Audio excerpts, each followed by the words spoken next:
ಗೃಹಲಕ್ಷ್ಮಿ ಯೋಜನೆ 2,000 ರೂಪಾಯಿ ಕಂತಿನ ಹಣ ಜಮೆ ಬಗ್ಗೆ ಬಂದಿರೋ ಇಂಪಾರ್ಟೆಂಟ್ ಅಪ್ಡೇಟ್ ವಿಡಿಯೋನ ಲೈಕ್ ಮಾಡೋದನ್ನ ಮರಿಬೇಡಿ. ಎದಕ್ಕಂದ್ರೆ ನಿಮಗೋಸ್ಕರ ಟಾಪ್ ಬ್ರೇಕಿಂಗ್ ನ್ಯೂಸ್ಗಳು ಬಂದಿದ್ದಾವೆ. ರೇಷನ್ ಕಾರ್ಡ್ ಇದ್ದವರಿಗೆ ಇಂದಿರಾ ಆಹಾರ ಕಿಟ್ ಜೊತೆಗೆ ಮತ್ತೊಂದು ಹೊಸ ಗುಡ್ ನ್ಯೂಸ್ ಒಂದು ಬಂದಿರುವಂಥದ್ದು. ಮತ್ತೆ ಗ್ಯಾಸ್ ಸಿಲಿಂಡರ್ ಇದ್ದವರಿಗೆ ಹೊಸ ನಿಯಮಗಳು ಜಾರಿಗೆ ಬರ್ತಾ ಇದೆ. ಇದೇ ಜುಲೈ ತಿಂಗಳಿಂದ. ಇದು ಒಂದು ಇಂಪಾರ್ಟೆಂಟ್ ಮಾಹಿತಿ. ನೀವು ಕೂಡ ಕೊರೋನಾ ಲಸಿಕೆ ಹಾಕಿಸಿಕೊಂಡಿದ್ರೆ ಸಿದ್ದರಾಮಯ್ಯನವರ ಒಂದು ಟ್ವೀಟ್ ನೋಡಿ ನಿಮಗೂ ಕೂಡ ಶಾಕ್ ಆಗ್ಬೋದು. ಇದರ ಬಗ್ಗೆನೂ ಕೂಡ ಒಂದು ಮಾಹಿತಿ ನೋಡ್ತಾ ಹೋಗೋಣ. ಮತ್ತೆ ಕರ್ನಾಟಕದಲ್ಲಿ ಓಲಾ, ಆಟೋ, ಊಬರ್ ಈಗ ಈ ಒಂದು ಆಟೋ ದರ ಏರಿಕೆ ಆಗ್ತಾ ಇದೆ. ಮತ್ತೆ ಕೇಂದ್ರ ಸರ್ಕಾರದಿಂದ ಬೈಕ್ ಟ್ಯಾಕ್ಸ್ಗಳಿಗೆ ಅನುಮತಿ, ಗ್ರೀನ್ ಸಿಗ್ನಲ್ ಕೊಡಲಾಗಿದೆ. ಮತ್ತು ದೆಹಲಿಯಲ್ಲಿ ಪೆಟ್ರೋಲ್ 15 ವರ್ಷ ಹಳೆಯ ವಾಹನಗಳಿಗೆ ಪೆಟ್ರೋಲ್ ಹಾಕಲ್ಲ ಅಂತ ಹೇಳಲಾಗ್ತಾ ಇದೆ. ಕೇಂದ್ರ ಸರ್ಕಾರದ ಹೊಸ ಯೋಜನೆ ಮೂಲಕ 15,000 ರೂಪಾಯಿ ನೀವು ಕೂಡ ಹಣ ಪಡೆಯಬಹುದು.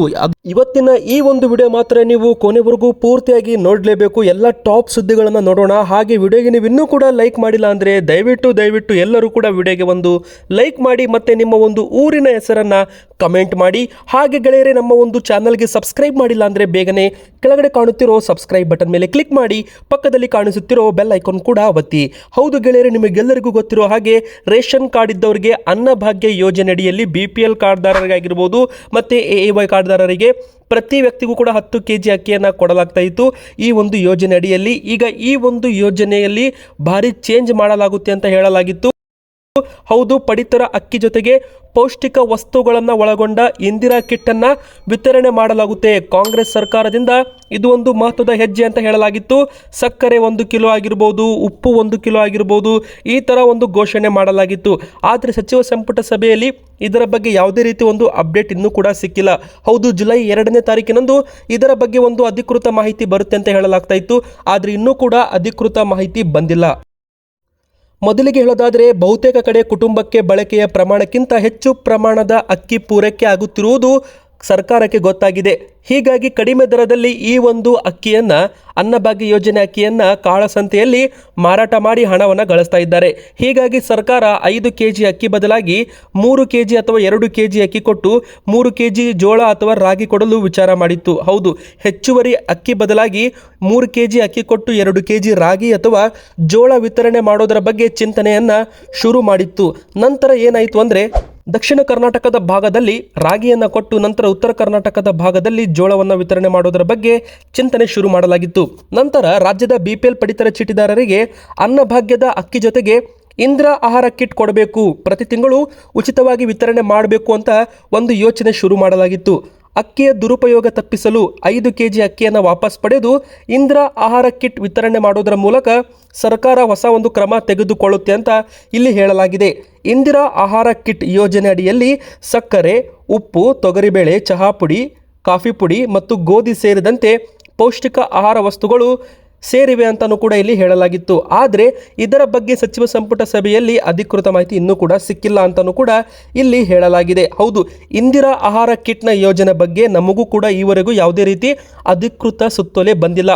ಇಲಾಖೆ ವೆಬ್ಸೈಟ್ನಲ್ಲೂ ಕೂಡ ಇದರ ಬಗ್ಗೆ ಸ್ಪಷ್ಟ ಮಾಹಿತಿ ಇನ್ನೂ ಸಿಕ್ಕಿಲ್ಲ.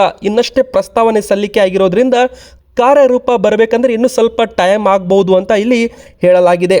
ಮತ್ತು ಸಕ್ಕರೆ 1 kg, ಉಪ್ಪು 1 kg, ತೊಗರಿಬೇಳೆ 1 kg, ಚಹಾ ಪುಡಿ 100 ಗ್ರಾಂ, ಕಾಫಿ ಪುಡಿ 50 ಗ್ರಾಂ, ಗೋಧಿ 2 kg ವಿತರಣೆ ಮಾಡಬಹುದು. ಮತ್ತೆ ಗೆಳೆಯರೆ, ಗೃಹಲಕ್ಷ್ಮಿ ಯೋಜನೆ ಬಗ್ಗೆ ತುಂಬಾ ಜನ ಕಮೆಂಟ್ ಮಾಡ್ತಾ ಇದ್ರು. ನಮಗೆ ಮಾರ್ಚ್ ತಿಂಗಳ ಹಣ ಬಂದಿಲ್ಲ, ಏಪ್ರಿಲ್ ತಿಂಗಳ ಹಣ ಬಂದಿಲ್ಲ ಅಂತ ತುಂಬಾ ಜನ ಕಮೆಂಟ್ ಮಾಡ್ತಾ ಇದ್ರು. ಇದರ ಬಗ್ಗೆ ಲಕ್ಷ್ಮಿ ಹೆಬ್ಬಾಳ್ಕರ್ ಮೇಡಮ್ ಅವರು ಕೂಡ ಒಂದು ಮಾಹಿತಿಯನ್ನ ಕೊಟ್ಟಿದ್ದಾರೆ. ಈಗಾಗಲೇ ಏಪ್ರಿಲ್ ತಿಂಗಳ ಹಣ ಮತ್ತೆ ಮೇ ತಿಂಗಳ ಹಣ ಈಗಾಗಲೇ ಬಿಡುಗಡೆ ಆಗಿದೆ ಎಂಬ ಒಂದು ಮಾಹಿತಿ ನಮಗೆ ಸಿಕ್ಕಿರುವಂತದ್ದು. ಹೌದು ಗೆಳೆಯರೆ, ಏಪ್ರಿಲ್ ತಿಂಗಳ ಕಂತಿನ ಹಣ ಈಗಾಗಲೇ ಬಿಡುಗಡೆ ಆಗಿದೆ. DBT ಆ್ಯಪ್ ಎಲ್ಲರೂ ಕೂಡ ಡೌನ್ಲೋಡ್ ಮಾಡ್ಕೊಳ್ಳಿ. ಪ್ಲೇಸ್ಟೋರ್ ಮೂಲಕ ನೀವು ಇದನ್ನು ನೋಡ್ಕೋಬಹುದು. ಹೌದು ಗೆಳೆಯರೆ, ಗೂಗಲ್ ಪ್ಲೇಸ್ಟೋರಲ್ಲಿ DBT ಆ್ಯಪ್ನ ಹಾಕ್ಕೊಂಡ್ಬಿಟ್ಟು ನೀವು ಗೃಹಲಕ್ಷ್ಮಿ ಅರ್ಜಿ ಸ್ಟೇಟಸ್, ನಿಮ್ಮ ಹಣ ಯಾವ ಕಂತಿನ ಜಮಾ ಆಗಿದೆ ಅದನ್ನು ನೀವು ನೋಡ್ಕೋಬೇಕಾಗುತ್ತೆ. ಕಮೆಂಟ್ ಮಾಡೋದ್ರಿಂದ ಏನೂ ಕೂಡ ನಿಮಗೆ ಬರೋದಿಲ್ಲ ಗೆಳೆಯರೆ. ಎಲ್ಲರೂ ಕೂಡ ಈ ಒಂದು DBT ಆ್ಯಪ್ನ ಹಾಕೊಂಡು ಸ್ಟೇಟಸನ್ನು ಚೆಕ್ ಮಾಡಿ. ಪ್ರತಿಯೊಬ್ಬರಿಗೂ ಕೂಡ ಹಣವನ್ನು ಹಾಕಲಾಗಿದೆ. ಮತ್ತು ಗೃಹಲಕ್ಷ್ಮಿ ಯೋಜನೆ ಬಗ್ಗೆ ಖುದ್ದು ಮುಖ್ಯಮಂತ್ರಿ ಸಿದ್ದರಾಮಯ್ಯನವರೇ ಇದರ ಬಗ್ಗೆ ಒಂದು ಕಾಳಜಿ ವಹಿಸಿದ್ದಾರೆ ಎಂಬುವ ಮಾಹಿತಿ ಕೂಡ ಸಿಕ್ಕಿರುವಂಥದ್ದು. ಮೇ ತಿಂಗಳ ಹಣವು ಕೂಡ ಈಗಾಗಲೇ ಬಿಡುಗಡೆ ಆಗಿರುವಂಥದ್ದು. ಹೌದು ವೀಕ್ಷಕರೇ, ನಿಮಗೆ ಇನ್ನೂ ಕೂಡ ಮೇ ತಿಂಗಳ ಹಣ ಬಂದಿಲ್ಲ ಅಂದರೆ ಆದಷ್ಟು ಬೇಗನೆ ಒಂದು ವಾರದ ಒಳಗಡೆ ಜುಲೈ ತಿಂಗಳ 15 ತಾರೀಕಿನ ಒಳಗಡೆ ನಿಮಗೆ ಈ ಒಂದು ಹಣ ಬರ್ಬೋದು. ನಂತರ ಪ್ರತಿ 15ನೇ ತಾರೀಕಿನ ಆದ ಮೇಲೆ ಈ ಒಂದು ಗೃಹಲಕ್ಷ್ಮಿ ಹಣವನ್ನು ಜಮೆ ಮಾಡಲಾಗುತ್ತೆ. ಈಗ ಎಕ್ಸಾಂಪಲ್ ಹೇಳೋದೇನಪ್ಪ ಅಂದರೆ ಜೂನ್ ತಿಂಗಳ ಹಣ, ಮೇ ತಿಂಗಳ ಹಣ, ಈ ಒಂದು ಮೇ ತಿಂಗಳ ಹಣ, ಜೂನ್ ತಿಂಗಳ ಹಣ ಇದು ಸ್ವಲ್ಪ ಡಿಲೇ ಆಗಿರ್ಬೋದು. ಯಾಕಂದರೆ ಕೇಂದ್ರ ಸರ್ಕಾರದ ನಿಯಮದ ಪ್ರಕಾರ ನೋಡ್ತಾ ಹೋಗೋದಾದರೆ ಜಿಲ್ಲಾ ಪಂಚಾಯತ್ ಹಾಗೂ ತಾಲೂಕ್ ಪಂಚಾಯತ್ ಸುತ್ತಾಡಿ ಹಣ ನಿಮ್ಮ ಖಾತೆಗೆ ಬರಬೇಕು. ಮೊದಲು ಡೈರೆಕ್ಟ್ ಅಕೌಂಟಿಂದ ಬರ್ತಿತ್ತು, ಆದರೆ ಈಗ ತಾಲೂಕ್ ಪಂಚಾಯತ್ ಆಗಿರ್ಬೋದು ಮತ್ತು ಜಿಲ್ಲಾ ಪಂಚಾಯತಿಗೆ ಸುತ್ತೋಡಿ ಈ ಒಂದು ಹಣ ನಿಮ್ಮ ಖಾತೆಗೆ ಸೇರುತ್ತೆ. ಹೀಗಾಗಿ 2 ರಿಂದ 3 ವಾರವಷ್ಟು ಟೈಮ್ ಡಿಲೇ ಆಗ್ತಾ ಇದೆ ಅಂತ ಹೇಳಲಾಗಿದೆ. ಮತ್ತು ಪ್ರತಿ ತಿಂಗಳು 10 ರಿಂದ 15 ಸಾವಿರ ಹೆಚ್ಚುವರಿ ಗೃಹಲಕ್ಷ್ಮಿಯರು ಈ ಒಂದು ಯೋಜನೆಗೆ ಸೇರ್ಪಡೆ ಆಗ್ತಾ ಇದ್ದಾರೆ. ಹೀಗಾಗಿ ಸರ್ಕಾರವು ಕೂಡ ಆ ಒಂದು ಅರ್ಜಿಯನ್ನು ಪರಿಶೀಲನೆ ಮಾಡುತ್ತೆ, 15,000 ಡೇಟಾಗಳನ್ನು ಕೂಡ ನೋಡುತ್ತೆ, ಒಂದು ಎಲ್ಲ ವಿಶ್ಲೇಷಣೆ ಮಾಡಿ ನೋಡುತ್ತೆ. ನಂತರ ಅವ್ರಿಗೂ ಕೂಡ ಹಣ ಜಮಾ ಮಾಡಲು ಪ್ರಕ್ರಿಯೆ ಶುರು ಮಾಡಿದೆ ಅಂತಾನೆ ಇಲ್ಲಿ ಹೇಳ್ಬೋದು. ತುಂಬ ಜನರು ನಾವು ಕೂಡ ಗೃಹಲಕ್ಷ್ಮಿ ಯೋಜನೆಗೆ ಅರ್ಜಿ ಹಾಕ್ಬಹುದು ಅಂತ ಕಮೆಂಟ್ ತುಂಬ ಜನ ಮಾಡ್ತಾ ಇದ್ರು. ಗೆಳೆಯರೆ, ನಿಮ್ಮ ಹತ್ತಿರ APL ಕಾರ್ಡ್ ಇರಲಿ BPL ಕಾರ್ಡ್ ಇರಲಿ ನೀವು ಅರ್ಜಿ ಹಾಕ್ಬೋದು. ಆದರೆ ನಿಮ್ಮ ಒಂದು ಡೇಟಾ ಇದೆಯಲ್ಲ, ಒಂದು BPL ಕಾರ್ಡ್ ಆಗಿರ್ಬೋದು, APL ಕಾರ್ಡ್, ನೀವು ಯಜಮಾನಿ ಸ್ಥಾನವನ್ನು ಹೊಂದಿರಬೇಕು ಅಂತ ಇಲ್ಲಿ ಹೇಳಲಾಗಿದೆ. ಮತ್ತು ಯಾರೋ ಒಬ್ಬರು ಟ್ಯಾಕ್ಸ್ ಪೇ ಮಾಡ್ತಿರಬಾರ್ದು, GST ಪೇ ಮಾಡ್ತಿರಬಾರ್ದು, ITR ಫೈಲ್ ಮಾಡ್ತಾ ಇದ್ದಂಥವ್ರಿಗೆ ಈ ಒಂದು ಹಣ ಸಿಗೋದಿಲ್ಲ. ಮತ್ತು ಗೆಳೆಯರೆ, ನಿಖಿಲ್ ಕುಮಾರಸ್ವಾಮಿ ಅವರು ಮತ್ತೊಂದು ಹೇಳಿಕೆ ಕೊಟ್ಟಿದ್ದಾರೆ. 2,000 ಅಲ್ಲ, ನಾವು 5,000 ರೂಪಾಯಿ ಕೊಡ್ತೀವಿ ಅಂತ ಒಂದು ಮಾತನ್ನು ಹೇಳಿದ್ದಾರೆ ಗೃಹಲಕ್ಷ್ಮಿ ಯೋಜನೆ ಬಗ್ಗೆ. ಹೌದು, ಕುಮಾರಸ್ವಾಮಿ ಅವರು ಏನಾದರೂ CM ಆದರೆ, ಮುಖ್ಯಮಂತ್ರಿ ಆದರೆ ಮಹಿಳೆಯರಿಗೆ 5,000 ರೂಪಾಯಿ ಕೊಡ್ತೀವಿ ಅಂತ ನಿಖಿಲ್ ಕುಮಾರಸ್ವಾಮಿ ಅವರು ಒಂದು ಘೋಷಣೆ ಮಾಡಿದ್ದಾರೆ ಮೀಡಿಯಾಗಳ ಮುಂದೆ. ಹೌದು, ರಾಜ್ಯದಲ್ಲಿ ಸದ್ಯ JDS ಪಕ್ಷ ಸಂಘಟನೆಯತ್ತ ಗಮನ ಹರಿಸಿದೆ. ರಾಜ್ಯದ ಅನೇಕ ಭಾಗಗಳಲ್ಲಿ ಮೆಂಬರ್ಶಿಪ್ ಅಭಿಯಾನ ಕಾರ್ಯಕ್ರಮ ಕೂಡ ಮಾಡ್ತಾ ಇದೆ. ಇನ್ನು ಮಂಡ್ಯ ಜಿಲ್ಲೆಯ KR ಪೇಟೆ ತಾಲೂಕು JDS ಸದಸ್ಯತ್ವ ಅಭಿಯಾನ ಕಾರ್ಯಕ್ರಮದಲ್ಲಿ ಮಾತನಾಡಿದ ನಿಖಿಲ್ ಕುಮಾರಸ್ವಾಮಿ ಅವರು ಕೆಲವು ಭರವಸೆಗಳನ್ನು ಕೊಟ್ಟಿದ್ದಾರೆ. ಅದರಲ್ಲೂ ಮಹಿಳೆಯರಿಗೆ ಗುಡ್ ನ್ಯೂಸ್ ಕೊಟ್ಟಿದ್ದಾರೆ. ಕಾಂಗ್ರೆಸ್ ಸರ್ಕಾರದ ಗ್ಯಾರಂಟಿ ಯೋಜನೆಗಳ ಬಗ್ಗೆ ಕಾರ್ಯಕ್ರಮದಲ್ಲಿ ಮಾತನಾಡಿದ ನಿಖಿಲ್ ಕುಮಾರಸ್ವಾಮಿ ಅವರು JDS ಪಕ್ಷ ಅಧಿಕಾರಕ್ಕೆ ಬಂದರೆ ಕರ್ನಾಟಕದಲ್ಲಿ ಕುಮಾರಸ್ವಾಮಿ ಅವರು ಮುಖ್ಯಮಂತ್ರಿ ಆದರೆ ಮಹಿಳೆಯರಿಗೆ 2,000 ರೂಪಾಯಿ ಅಲ್ಲ 5,000 ರೂಪಾಯಿ ತಿಂಗಳ ಕೊಡ್ತೀವಿ ಅಂತ ನಿಖಿಲ್ ಕುಮಾರಸ್ವಾಮಿ ಅವರು ಒಂದು ಘೋಷಣೆ ಕೂಡ ಮಾಡಿದ್ದಾರೆ. ಈ ಯೋಜನೆಯಿಂದ ರಾಜ್ಯ ಸರ್ಕಾರದ ಅಭಿವೃದ್ಧಿಗೆ ಸಮಸ್ಯೆ ಆಗದಂತೆ ನೋಡಿಕೊಳ್ತೀವಿ ಅಂತಲೂ ಕೂಡ ಒಂದು ಭರವಸೆ ಕೂಡ ಇಲ್ಲಿ ಕೊಟ್ಟಿರ್ತಾರೆ. ಗೆಳೆಯರೆ, ಬನ್ನಿ ಈಗ ಮತ್ತೊಂದು ಟಾಪ್ ಬ್ರೇಕಿಂಗ್ ನ್ಯೂಸ್ ಏನಂತಾನು ಕೂಡ ನೋಡೋಣ. ಮತ್ತೆ ಗೆಳೆಯರೆ, ನೀವೇನಾದರೂ ಕೊರೋನಾ ಟೈಮಲ್ಲಿ ಲಸಿಕೆ ಹಾಕಿಸಿಕೊಂಡಿದ್ರೆ ನಿಮಗೆ ಒಂದು ದೊಡ್ಡ ಸುದ್ದಿ ಅಂತ ಹೇಳ್ಬೋದು. ಈಗಾಗಲೇ ಇದರ ಬಗ್ಗೆ ಸಿದ್ದರಾಮಯ್ಯನವರು ಟ್ವೀಟ್ ಕೂಡ ಮಾಡಿದ್ದಾರೆ. ಆ ಒಂದು ಟ್ವೀಟ್ ಕೂಡ ನಿಮಗೆ ಸ್ಕ್ರೀನ್ ಮೇಲೆ ನೀವು ನೋಡ್ತಿರ್ಬೋದು. ಹೌದು ಗೆಳೆಯರೆ, ಹಾಸನದಲ್ಲಿ ಸರಣಿ ಸಾವಿಗೆ ಕೊರೋನಾ ಲಸಿಕೆ ಕಾರಣ ಇರಬಹುದಾ ಅಂತ CM ಸಿದ್ದರಾಮಯ್ಯನವರು ಶಂಕೆ ವ್ಯಕ್ತಪಡಿಸಿದ್ದಾರೆ. ಅನೇಕ ಅಧ್ಯಯನ ಇದನ್ನೇ ಹೇಳಿವೆ, ಆತುರದಲ್ಲಿ ಕೊರೋನಾ ಲಸಿಕೆ ಹಂಚಿದ್ರು ಅಂತ ಸಿದ್ದರಾಮಯ್ಯನವರು ಮಾಹಿತಿ ಕೊಟ್ಟಿದ್ದಾರೆ. ಹಾಸನದಲ್ಲಿ ಹೃದಯಾಘಾತ ಪ್ರಕರಣಗಳು ಹೆಚ್ಚಾಗುತ್ತಿರುವ ಬಗ್ಗೆ ನಮ್ಮನ್ನು ಟೀಕಿಸುವ ಮುನ್ನ ಬಿಜೆಪಿ ನಾಯಕರು ತಮ್ಮ ಆತ್ಮಸಾಕ್ಷಿ ಪರೀಕ್ಷಿಸಿಕೊಳ್ಳಬೇಕು. ಏಕೆಂದರೆ ಆತುರದಲ್ಲಿ ಕೊರೋನಾ ಲಸಿಕೆಗೆ ಅನುಮೋದನೆ ಕೊಟ್ಟು ಜನರಿಗೆ ಹಂಚಿದ್ದು ಕೂಡ ಈ ಸಾವಿಗಳಿಗೆ ಕಾರಣವಿರಬಹುದು. ಕಳೆದ 1 ತಿಂಗಳಲ್ಲಿ ಹಾಸನ ಜಿಲ್ಲೆ ಒಂದರಲ್ಲಿ 20ಕ್ಕೂ ಹೆಚ್ಚು ಹೃದಯಾಘಾತ ಪ್ರಕರಣಗಳು ಸಂಭವಿಸಿರುವುದು ಸೇರಿ ನಮ್ಮ ರಾಜ್ಯದಲ್ಲಿ ಹೆಚ್ಚುತ್ತಿರುವ ಹೃದಯಾಘಾತ ಪ್ರಕರಣಗಳ ಬಗ್ಗೆ ಸರ್ಕಾರದ ವಿರುದ್ಧ ಮುಗಿಬಿದ್ದಿರುವ ಬಿಜೆಪಿ ನಾಯಕರಿಗೆ ಮುಖ್ಯಮಂತ್ರಿ ಸಿದ್ದರಾಮಯ್ಯ ಅವರು ನೀಡಿರುವ ತಿರುಗೇಟಿದು ಅಂತ ಇಲ್ಲಿ ಹೇಳ್ಬೋದು. ಈ ಸಂಬಂಧ ತಮ್ಮ ಟ್ವಿಟರ್ ಖಾತೆಯಲ್ಲಿ ಸುದೀರ್ಘವಾಗಿ ಟ್ವೀಟ್ ಕೂಡ ಮಾಡಿದ್ದಾರೆ. ಆ ಒಂದು ಟ್ವೀಟ್ ನಾವು ನಿಮಗೆ ಸ್ಕ್ರೀನ್ ಮೇಲೆ ಕೂಡ ಪೋಸ್ಟ್ ಮಾಡ್ತಾ ಇದ್ದೀವಿ. ಹಾಸನ ಜಿಲ್ಲೆಯು ಸೇರಿದಂತೆ ರಾಜ್ಯದಲ್ಲಿ ಸಂಭವಿಸುತ್ತಿರುವ ಹಠಾತ್ ಸರಣಿ ಸಾವುಗಳಿಗೆ ನೈಜ ಕಾರಣ ಪತ್ತೆ ಮಾಡುತ್ತೀವಿ ಎಂಬುವ ಮಾಹಿತಿ ಕೂಡ ಸಿದ್ದರಾಮಯ್ಯನವರು ಟ್ವೀಟ್ ಕೂಡ ಇಲ್ಲಿ ಮಾಡಿರುವಂಥದ್ದು. ವೀಕ್ಷಕರೇ, ನಿಮಗೆ ಏನು ಅನಿಸುತ್ತೆ? ಈ ಒಂದು ಹಾರ್ಟ್ ಅಟ್ಯಾಕ್, ಹೌದುಗಳೇ, ಹೃದಯಾಘಾತ ಸಂಬಂಧಪಟ್ಟ ಒಂದು ಕಾಯಿಲೆಗಳು ಕರ್ನಾಟಕದಲ್ಲಿ ಏಕೆ ಜಾಸ್ತಿ ಆಗಿವೆ, ಭಾರತದಲ್ಲಿ ಏಕೆ ಜಾಸ್ತಿ ಆಗಿವೆ, ಇದರ ಬಗ್ಗೆ ನಿಮ್ಮ ಅನಿಸಿಕೆ ಏನು? ಕೊರೋನಾ ಲಸಿಕೆ ಇದಕ್ಕೆ ಕಾರಣ ಇರಬಹುದಾ? ಎಸ್ ಆರ್ ನೋ ಅಂತ ನೀವು ನಮಗೆ ಕಮೆಂಟ್ ಬಾಕ್ಸಲ್ಲಿ ನಿಮ್ಮ ಅನಿಸಿಕೆ ಪ್ರತಿಯೊಬ್ಬರು ಕೂಡ ಕಮೆಂಟ್ ಮಾಡಿ. ನೀವು ಕೂಡ ಕೊರೋನಾ ಲಸಿಕೆ ಹಾಕಿಸಿಕೊಂಡಿದ್ರು ಕೂಡ ನಮಗೆ ಕಮೆಂಟಲ್ಲಿ ತಿಳಿಸಿ ಯಾವ ಒಂದು ಲಸಿಕೆ ಹಾಕಿಸಿಕೊಂಡಿದ್ರಂತ. ಗೆಳೆಯರೆ, ಬನ್ನಿ ಈಗ ಮತ್ತೊಂದು ಟಾಪ್ ಬ್ರೇಕಿಂಗ್ ನ್ಯೂಸ್ ಏನಂತ ನೋಡೋಣ. ಕೆಲಸದ ನಿರೀಕ್ಷೆಯಲ್ಲಿದ್ದವರಿಗೆ ಭರ್ಜರಿ ಗುಡ್ ನ್ಯೂಸ್. 3.5 ಕೋಟಿಗೂ ಹೆಚ್ಚು ಉದ್ಯೋಗ ಸೃಷ್ಟಿಯಾಗಲಿದೆ. ಈ ಎಲ್ಲ ಯೋಜನೆಗೆ ಮೋದಿ ಸಂಪುಟ ಅನುಮೋದನೆ ಕೊಟ್ಟಿದೆ. ಹೌದು, ಪ್ರಧಾನಿ ಮೋದಿಯವರ ನೇತೃತ್ವದ ಕೇಂದ್ರ ಸರ್ಕಾರ ಉದ್ಯೋಗ ಸಂಬಂಧಪಟ್ಟ ಪ್ರೋತ್ಸಾಹಕ ELI ಯೋಜನೆ ಅನುಮೋದಿಸಿದೆ ಅಂತ ಇಲ್ಲಿ ಮಾಹಿತಿ ಬಂದಿದೆ. ಇದು ಉದ್ಯೋಗ ಸೃಷ್ಟಿಯನ್ನು ಹೆಚ್ಚಳ ಮಾಡಲು ELI ಸ್ಕೀಮ್ ಹೆಚ್ಚಾಗುತ್ತೆ ಅಂತಲೂ ಕೂಡ ಇಲ್ಲಿ ಹೇಳ್ಬೋದು. ಅಂದರೆ ವಿಶೇಷವಾಗಿ ಉದ್ಯೋಗ ಉತ್ಪಾದನೆಯಲ್ಲಿ ಸಾಮಾಜಿಕ ಭದ್ರತೆ ಹೆಚ್ಚಿಸಲು ವಿನ್ಯಾಸಗೊಳಿಸಲಿದೆ. Employment linked incentive scheme ELI ಅಂತಾನು ಕೂಡ ಇಲ್ಲಿ ಹೇಳ್ಬೋದು.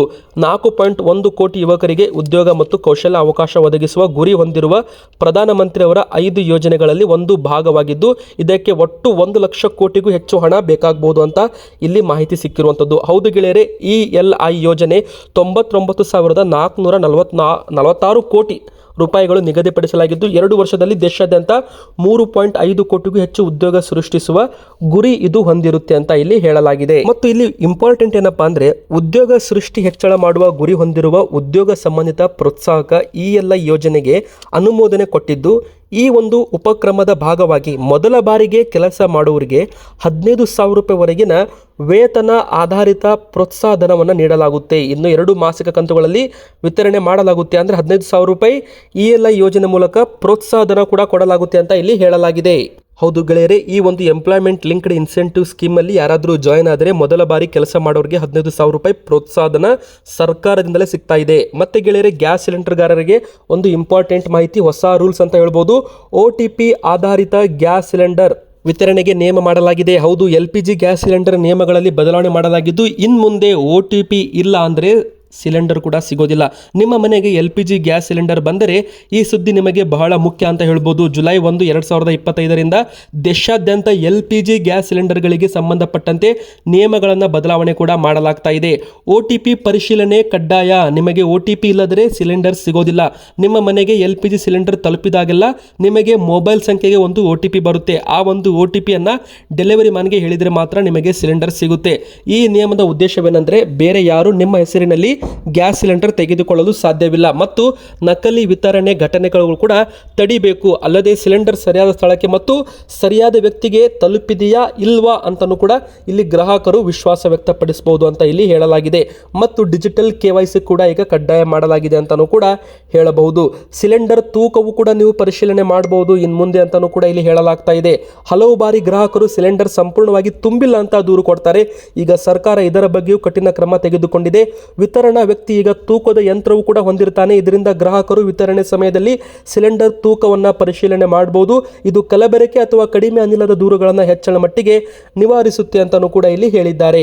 ಮತ್ತೆ ಇನ್ನು ಮುಂದೆ ನೀವೇನಾದರೂ ಸಿಲಿಂಡರ್ ತಗೋಬೇಕಂದ್ರೆ ನೋಂದಾಯಿತ ಮೊಬೈಲ್ ಸಂಖ್ಯೆಗೆ OTP ಬರುತ್ತೆ. ಆ ಒಂದು OTP ಹೇಳಿದ್ರೆ ಮಾತ್ರ ನಿಮಗೆ ಗ್ಯಾಸ್ ಸಿಲಿಂಡರ್ ಸಿಗುತ್ತೆ, ಇಲ್ಲವಾದಲ್ಲಿ ನಿಮಗೆ ಗ್ಯಾಸ್ ಸಿಲಿಂಡರ್ ಸಿಗೋದಿಲ್ಲ ಅಂತ ಹೇಳ್ಬೋದು. ಇವತ್ತಿಗೆ ಇಷ್ಟ ಆಗಿತ್ತು. ವಿಡಿಯೋ ಇಷ್ಟ ಆದರೆ ವಿಡಿಯೋನ ಲೈಕ್ ಮಾಡಿ, ಶೇರ್ ಮಾಡಿ, ನಮ್ಮ ಚಾನಲ್ಗೆ ಸಬ್ಸ್ಕ್ರೈಬ್ ಮಾಡಿ.